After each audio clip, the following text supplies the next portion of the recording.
This isn't the video I'd planned to do next, but it seemed like there was some interest, and I thought it might be fun, so here we are. Although the ships in Alien are some of the most iconic ships in sci-fi, I didn't personally expect to see a section on ship combat. But with it included, what are we trying to accomplish? Space combat in Alien, like many RPGs, isn't an attempt to recreate a war game. It is instead a simulation of the things the players and their characters might do on a starship to affect the outcome of the battle. Each ship's exact position in XYZ space isn't that important. All we care about is the relative distance and the narrative that comes into being from our choices and roles. Okay, to start, let's talk about the basic structure of combat. Unlike regular combat, it is fought in turns instead of rounds. Combat in space is on a larger timescale. The second big difference in ship combat is that each ship determines their orders in secret and then they reveal them together. This is to simulate the unknown of space combat and slower reaction times. The actual combat turn is broken down into 4 phases: sensor, pilot, gunner, and engineer. The captain is in control of her ship and gives the orders to her crew. During each phase, characters execute the captain's orders. Or do they? Once chosen, the orders are revealed and executed in initiative order. Let's take a look at the crew of the pirate vessel. Our crew is composed of Quang, Anne, Victor, Archibald, Frank, and Karen. Each of the characters is assigned a role on the ship: pilot, gunner, captain, engineer, and sensors. That character's relevant skill will be used to determine the skill checks for the ship. For example, the gunner position uses the character's ranged weapon skill. So let's assign our crew and move on to seeing what the specifications for a ship look like in the Alien RPG. Now that we've looked at the players and how a basic turn works, we'll take a look at the specifications of the actual ship. Let's go over the specs for the pirate ship. In the top right, we see the following: FTL, signature, thrusters, hull, and armor. All of these are relevant to combat except for FTL. Moving down to the next block, we see a record of the crew and their relevant skill checks. Below that, we have the ship's guns. Weapons have a bonus, a range, and damage. We will talk about range in the next part of the video.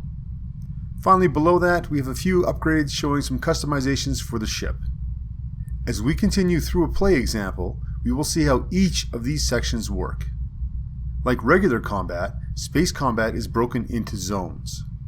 We have these 5 basic zones: contact, short, medium, long, and extreme. Contact involves the 2 ships in the same zone. Short range occurs when the ships are in adjacent zones. It is the limit of visual contact. When the ships are 2 zones away, they are said to be in medium range. Ships at 3 to 4 zones are said to be at long range. Extreme range is 5 to 8 zones. This is the limit of sensors. Okay, now that we know the basics, let's get started. Combat starts with initiative. It will remain at the determined order unless an action is taken to alter that initiative order. In this case, the pirate wins initiative and will resolve its actions before the day dawn does. Each phase has some actions the players can take. The actions of the sensor phase are used to try and get a target lock on an enemy vessel, or they are used to try and prevent that lock. Orders made in secret are revealed at the same time. The day dawn attempts a target lock, while the pirate attempts to prevent that lock. The target lock roll is a combination of 3 things: the sensor operator's context skill, a 7, the signature of the ship being locked onto, a -1, and the range between the 2 ships, -2. This leaves the day dawn rolling 4 dice. So you grab our 4 dice for the day dawn and see how many successes we can get. And the roll turns up. Oh, no successes.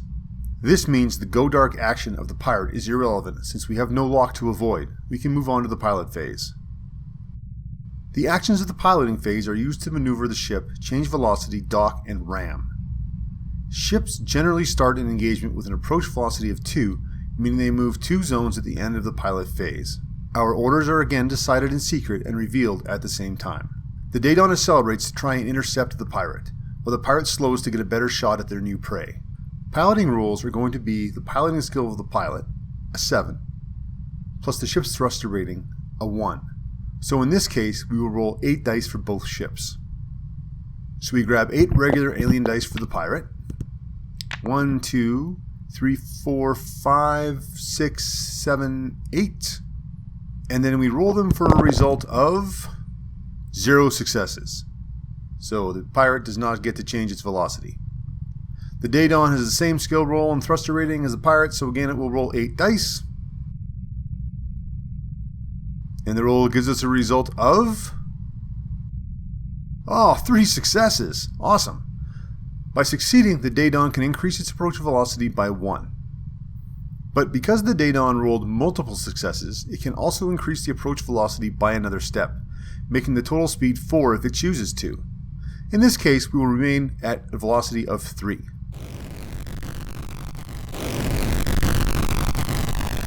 Unsurprisingly, the gunner phase is where shooting occurs.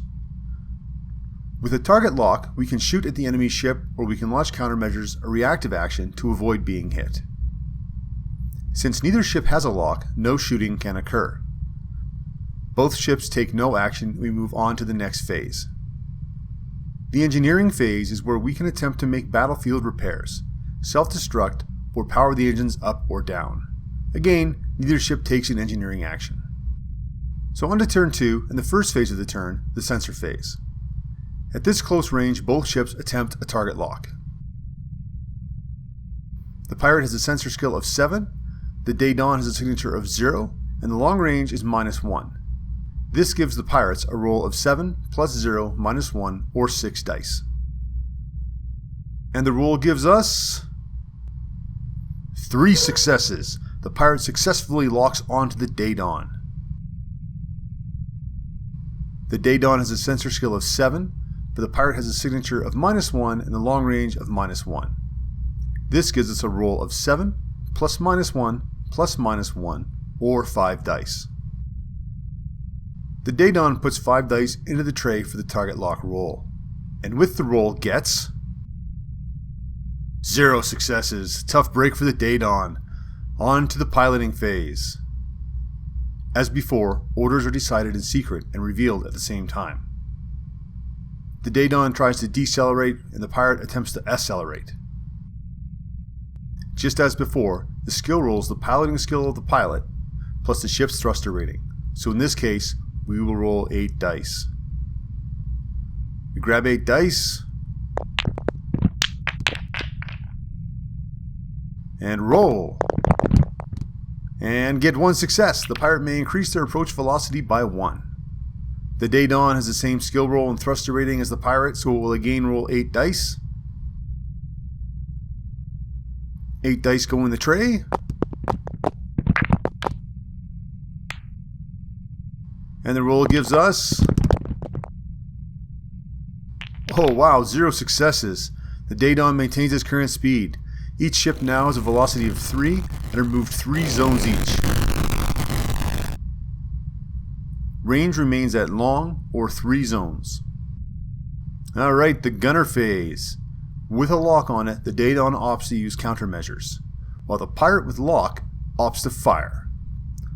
The pirate chooses to fire its ASAT LRM, a +1 bonus. Not their best choice, but it might work. The range skill is 7. It moves up to 8 with +1 from the LRM, and a -1 due to long range leaves us with 7 dice.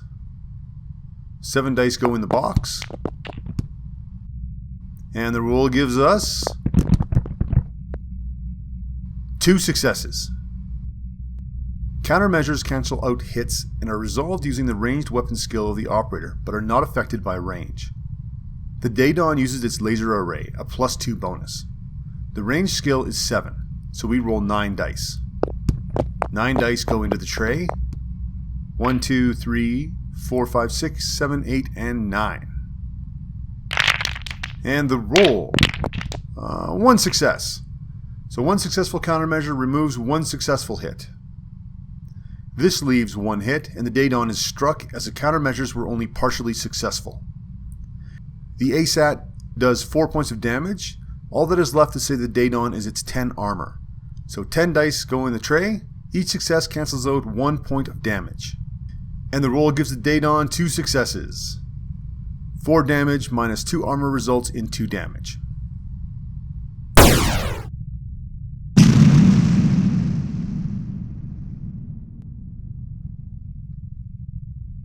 Damage equaling 1 to half of the hull total is minor. From half of the hull total to full is major. And if the damage is greater than the full value of the hull, that results in a total loss of the ship and her crew. In this case, the damage is minor. 2 is less than half of the Daedon's 12 hit points. For minor damage, we roll a d66 on the minor damage chart.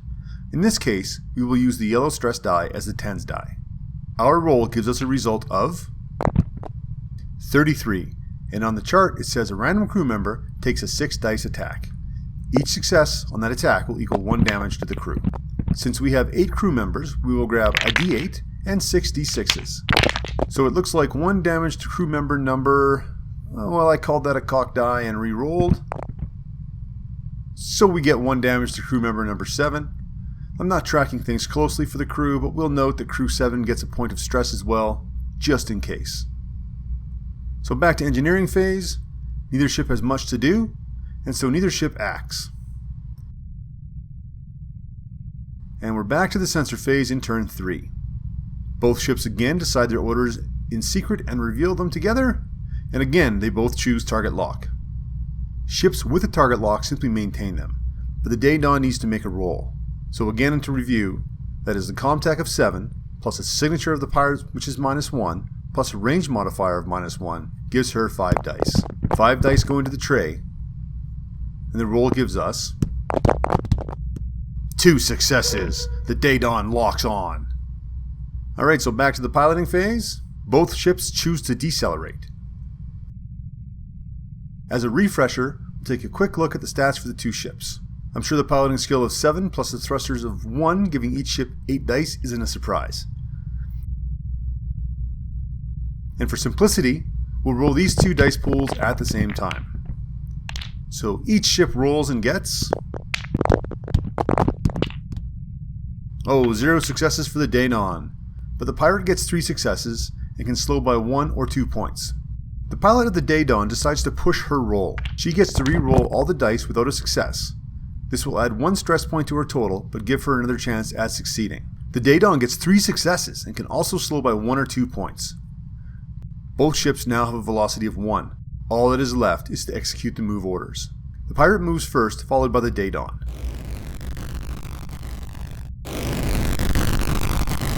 Range now sits at 5 zones, or extreme range. On to the gunner phase. Both ships have locks, and so both choose to fire. The ships are at extreme range and get a -2 die modifier. The pirate chooses the long range missile. Its gunner has a skill of 7, plus 1 for the missile, and -2 for range gives them 6 dice. The Daedon also chooses the long range missile. Again, a skill of 7, plus 1 for the missile, and -2 for range gives them 6 dice as well. So 6 dice for the pirates. And the roll, 1 success. Since there are no countermeasures, this will be enough to hit the Daedon.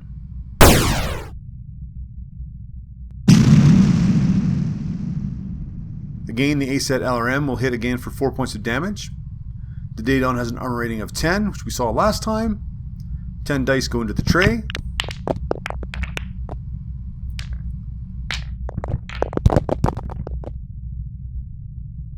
Oh, ouch, 0 successes. The Daedon takes all 4 points of damage. 4 points will bring the total hull damage to 6.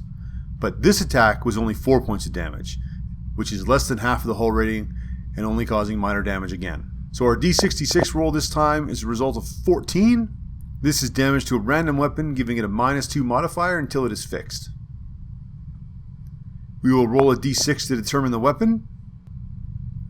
2 is the LRM. This will change it from a +1 weapon to a -1 weapon and reduce the Daedon's attack to 4 dice. 4 dice go into the tray, and the roll gives the Daedon 0 successes. Their missile goes wide.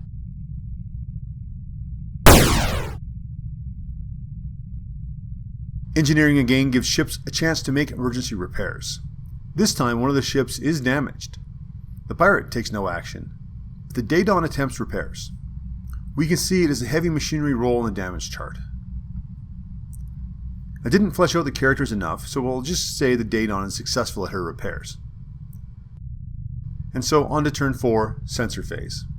The Daedon attempts a target lock while the pirate goes dark in an attempt to break the target lock.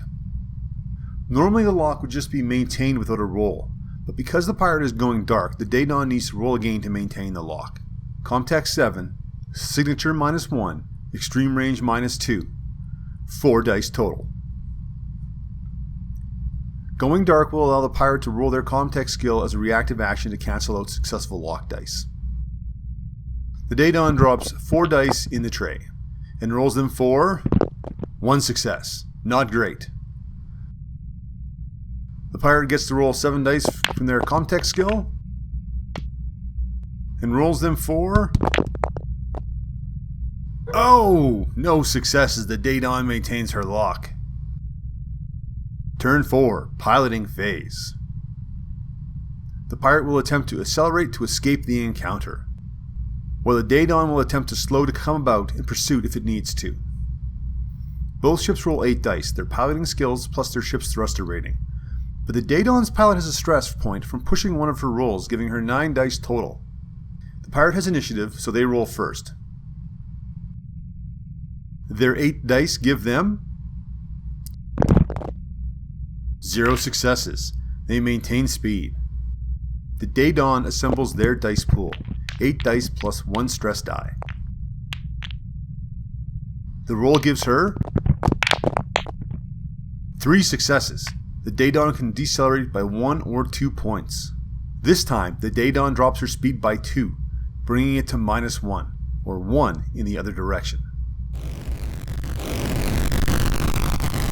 With movement resolved, we can move on to the next phase at extreme range. Into the gunner phase. Only the Daedon has a target lock, so we can probably make a good guess at the orders. The Daedon fires and the pirate launches countermeasures. The Daedon fires her now repaired ASAT LRM. The LRM gunner has a skill of 7. They get +1 for the LRM, but range reduces it by 2, giving the Daedon 6 dice for her attack. The pirate has a skill of 7 on their drones. The drones are +1, giving them 8 dice for their defense. The Daedon grabs 6 dice, and rolls them for 3 successes. The drones have their work cut out for them. 8 dice for the pirate drones, and the roll gives them... Oh, no successes. The LRM slams into the pirate.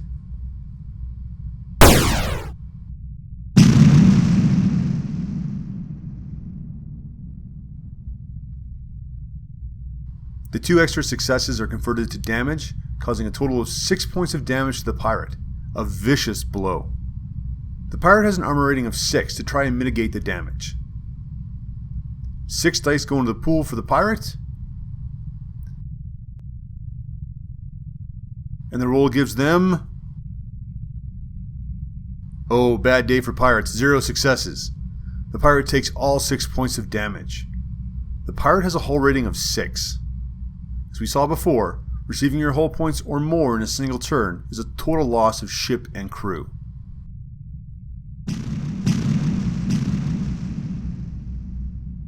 The pirate is destroyed. I hope you found this video useful. If you did, please give it a thumbs up. For more gaming content, don't forget to subscribe to the channel and hit that bell icon for notifications. And for even more content, don't forget to stop by the blog for gaming articles. That's www.starshipsandsteel.com. And you can of course find me on social media, Facebook, Twitter, and Instagram. Till next time, keep it weird.